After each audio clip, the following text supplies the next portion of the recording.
찬미 예수님. 네, 오늘은 대림 제2주일이면서 동시에 인권주일입니다. 네, 오늘 복음 여러분이 들으셨습니다마는 구약의 마지막 예언자라고 불리죠.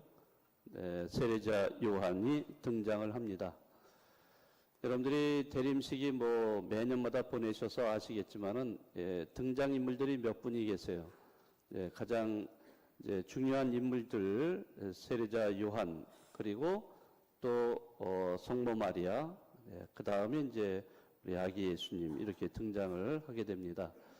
그래서 오늘과 다음 주일에 걸쳐서 세례자 요한에 대한 그런 이야기를 많이 듣습니다. 아기 예수님이 메시아로 오는 길을 잘 닦아놓기 위해서는 그 방법은 한 가지입니다. 그것은 회개입니다. 그래서 세례자 요한은 이제 메시아가 오시니까 이 메시아를 잘 맞이하기 위해서 회개하라. 이 동시대 사람들한테 그렇게 외쳤죠. 광야에서 외치는 이의 소리. 그 이야기를 들었을 때 많은 사람들이 이 요르단강으로 와서 세례자 요한에게 세례를 받습니다. 네, 그렇게 해서 그 세례를 받은 사람들은 회개를 했고 회개한 그러한 모습으로 삶을 살아가게 됩니다. 자, 여기에서 그 회개라고 하는 것은 무엇일까? 회개는 어떻게 하는 것일까? 여러 가지 아마 여러분들은 이런 회개라는 말을 많이 들으셨을 겁니다. 네, 그렇지만은 우리는 나는 진정으로 회개를 하고 있는지, 또 회개에 대한 그런 결실로 사랑의 실천을, 또 내가 변화된 모습을 보이고 있는지, 네, 이런 거는 좀 우리가 생각해 봐야 됩니다. 이 대림식에 우리가 아기 예수님을 메시아로 우리가 맞아 드리려면은 우리가 먼저 마음의 청소를 해야 됩니다. 깨끗하게 정화하는 작업. 이것이 바로 회개예요. 그런데 회개는 말로만 하는 것이 아니고 마음으로만 또 끝나는 것은 아닙니다. 회개를 했다는 그 증거가 있어야 돼요. 바로 회개의 증거는 삶이 달라지는 거예요. 새롭게 변화가 되는 거예요. 새롭게 변화되지 않은 회개는 아무 쓸모가 없어요. 그거는 그냥 형식에 불과합니다. 여러분들이 고해성사 보시지만은 아무런 준비 없이 성찰과 반성도 하지도 않고 그냥 들어가서 본다. 그러면 그건 굉장히 형식적이 될 수밖에 없습니다. 그리고 고해성사 했다고 해서 아무런 내 삶에 변화된 태도가 없으면은 그것도 역시 형식에 불과합니다. 고해성사를 보고 난 다음에 내 삶이 조금이라도 변화가 되죠. 변화가 돼서 달라져야 돼. 내가 미워했다면 조금이라도 미움을 적게 하고, 내가 나누지 못했으면 조금이라도 나누려고 그러고, 뭔가 이렇게 변화가 된 삶이 돼야만 그런 회개의 그 효과가 나타나는 거예요. 진정으로 회개한 사람은 이렇게 표현할 수 있을 것 같아요. 새가 알을 깨고 나오는 것과 같다. 내 자신을 보호해주던 껍질을 깨버리고 새로운 세계로 나아가는 사람이 진정으로 회개한 사람이라고 할 수 있어요. 그 껍질이라는 것은 자기를 보호하는 거예요. 그것은 뭐냐 하면은 이기적이고 자기 중심적인 그런 태도입니다. 그런 삶을 깨버리고 나오면은 새로운 세상이 되는 거죠. 이러한 새로운 세상에서는 이웃과 함께 살아가는 삶이 돼야 됩니다. 이웃은 나에게 타자예요. 타자지만은 그 이웃을 존중해주고 배려해주고 또 같이 공존하면서 살아가는 삶이 될 때에 비로소 새로운 삶이 되는 거예요. 그것이 진정으로 회개한다고 얘기할 수 있습니다. 그래서 회개하는 사람은 자기 자신의 마음도 변화되지만은 자기의 행동 모든 것이 삶의 방식이 달라져야 됩니다.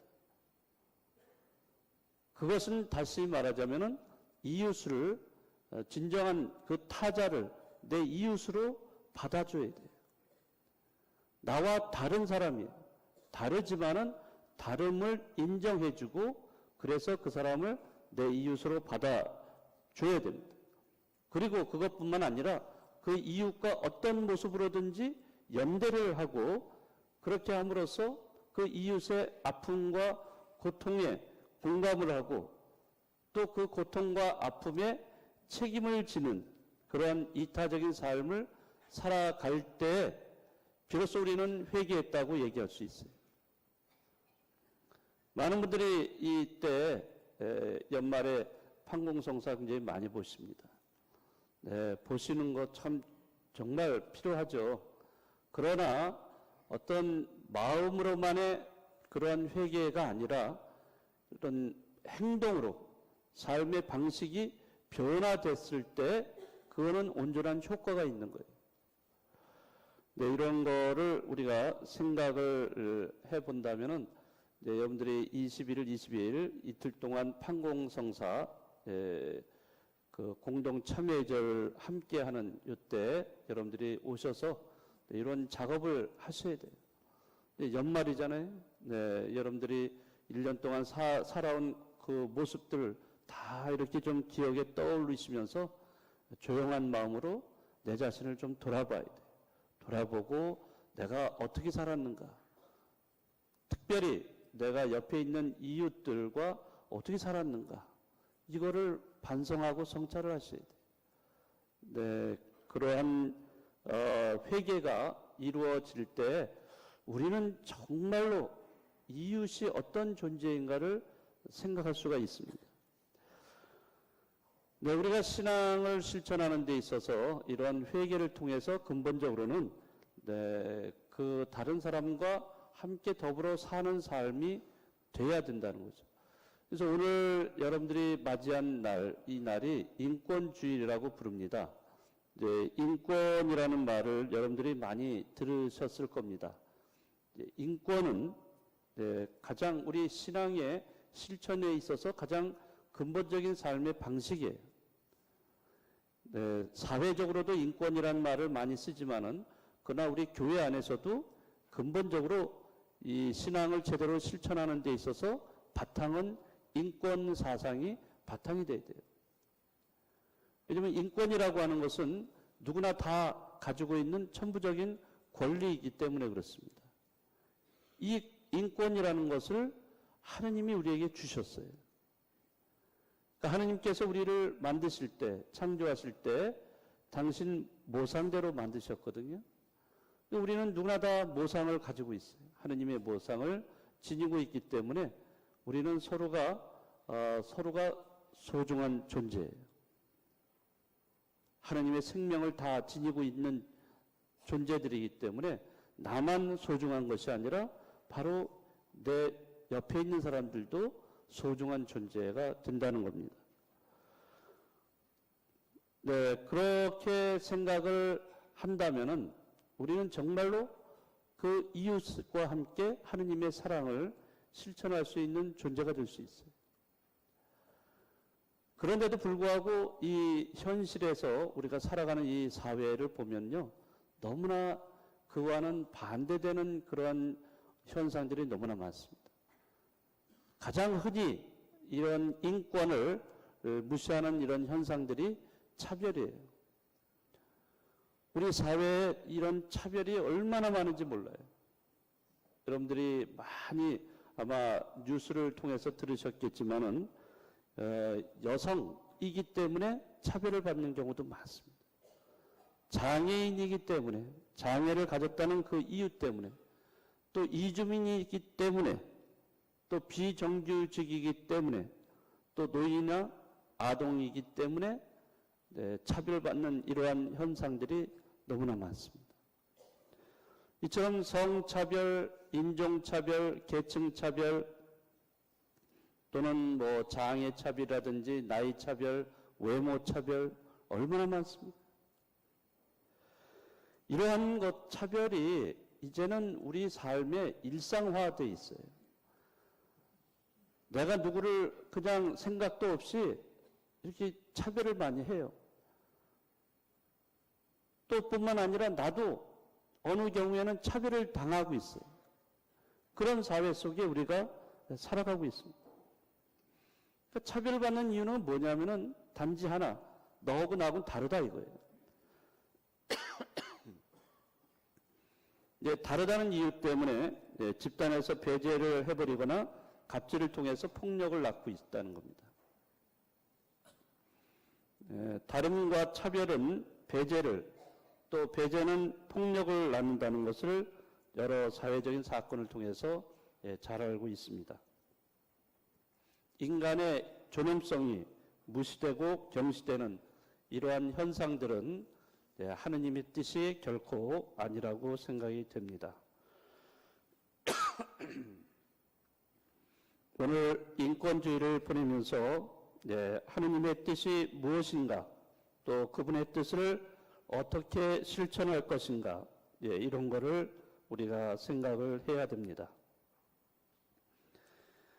인간의 존엄성이 무시되고 인간의 생명이 경시될 때 그것은 바로 하느님이 무시되고 경시되는 그런 거나 똑같습니다. 다른 사람들이 그 이웃이 아파하고 고통을 겪을 때 하느님도 그 안에서 고통을 당하시고 아파하십니다. 우리가 이웃을 사랑하는 그 이유는 바로 그 하느님을 사랑하기 때문에 그렇습니다. 하느님을 사랑한다면 그 이웃 안에서 현존하시는 그 하느님, 그분이 아파하시고 고통을 받으시는데 우리가 그것을 외면해야 될까요? 무관심으로 냉대를 해야 될까요? 정말로 우리가 하느님을 믿는 사람이라면 결코 그럴 수는 없을 거예요. 그럼에도 불구하고 하느님을 믿는다고 하는 사람들, 이렇게 우리는 성체를 받아 모시고도 일상생활에 가서는 거기서는 너무나 다른 태도를 보이는 이런 사례들이 굉장히 많습니다.